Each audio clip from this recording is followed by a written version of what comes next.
Olá! Bem-vindos a mais um Deep Dive. Hoje a gente vai explorar uma ideia bem intrigante que apareceu no material que analisamos.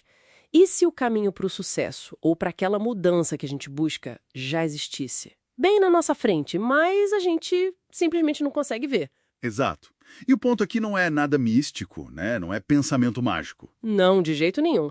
É sobre como a nossa percepção da realidade, como a gente vê o mundo, acaba moldando o que a gente faz, nossas ações. Uhum. Então a nossa missão hoje é mergulhar nessa conexão, ambiente e percepção, como que a gente pode, segundo essas fontes, sabe, ajustar essa lente para enxergar novas possibilidades. Parece que o material vai fundo nisso. Vai sim. A análise foca muito no que chama de mecânica mental por trás disso. Como o contexto em que a gente vive, as pessoas com quem convivemos, as informações que consumimos, até o ambiente físico, como tudo isso molda a nossa cognição. Molda a forma como o cérebro processa as coisas, né? E decide o que é possível ou impossível pra gente. Exatamente. É a física do comportamento em ação, digamos assim. E um ponto que me chamou muita atenção no material é como crescer num ambiente, ou mesmo viver muito tempo, sabe, em contextos de escassez, de negatividade. Sim, Isso pode funcionar quase como se instalassem um software na nossa cabeça. Um software que limita a visão. totalmente. Programa a gente para focar no problema, no obstáculo. E as oportunidades passam batido. Ficam invisíveis. Ficam mesmo. Mas o interessante é que a análise também diz que isso não é uma sentença, né? Não, de forma alguma. E aí entra a parte fascinante que você mencionou. Mudar o ambiente. E principalmente o círculo social. Isso pode ser um catalisador muito forte. Como assim? Bom, quando a gente começa a conviver mais com pessoas que estão focadas em crescer, em achar solução, mesmo que no começo pareça meio estranho para nossa cabeça, Aham. acontece uma espécie de contágio mental. É parte dessa mecânica que a fonte descreve. Nosso cérebro é super sensível aos padrões ao redor.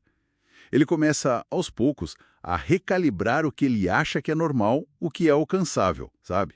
Baseado nessa nova exposição. Entendi. Faz muito sentido. É aquela metáfora da troca de lente que o material usa bastante. Exato. O mundo lá fora não muda tanto, mas a nossa capacidade de perceber as coisas nele, as oportunidades, os caminhos, isso sim se transforma.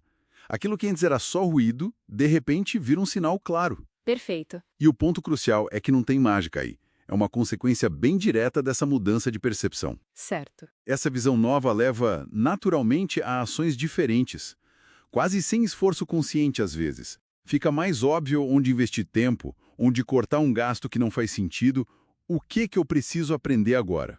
E o que abandonar também, né? Que é uma parte difícil. Fundamental. O que deixar para trás.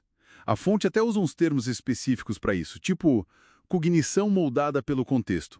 Basicamente, o jeito que a gente pensa é ativamente influenciado pelo que está ao nosso redor, direcionando as escolhas quase que no automático. Isso me lembrou muito aquela analogia do carro. Você compra um carro novo, um modelo X, Ah, sim, clássica. e de repente parece que aquele carro está em todo lugar. Na rua, no estacionamento. Aham. Mas os carros sempre estiveram lá, né? Eles só entraram no nosso radar, no nosso campo de visão ativo, depois que viraram algo relevante pra gente. E o material argumenta que o mesmo vale para o sucesso, para a liberdade, para o conhecimento.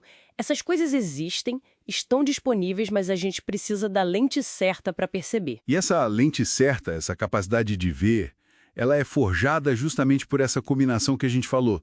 O ambiente, a repetição de ideias e padrões que a gente encontra nele e o círculo social que a gente escolhe ter. É interessante pensar como esses fatores externos ficam ali, ó, constantemente calibrando a nossa percepção interna. Muitas vezes sem a gente nem notar o processo, né? Não é só estar perto de algo ou alguém, é a frequência, a intensidade dessa exposição que vai moldando a cognição. Então, resumindo um pouco o que o material traz, o que a gente pode tirar disso tudo? Olha, a essência parece ser. Que a mudança de vida, aquela transformação que muita gente busca, começa mesmo pela mudança de visão, de como a gente enxerga as coisas. A grande conclusão do material parece ser essa. Talvez o desafio maior não seja criar um caminho do zero, mas sim aprender a enxergar o caminho que de alguma forma já existe, ajustando a nossa percepção. Exatamente. E para a gente fechar, fica um pensamento para reflexão, né? Que deriva direto dessa lógica toda apresentada nas fontes. Qual seria? Se a nossa percepção é tão, digamos, sensível ao ambiente e à repetição, qual seria um pequeno ajuste, talvez mínimo, quase imperceptível, que a gente poderia fazer no nosso dia a dia, no nosso contexto, ou nas nossas associações, sabe? Já a partir de agora. Um ajustezinho que pudesse começar a recalibrar essa lente.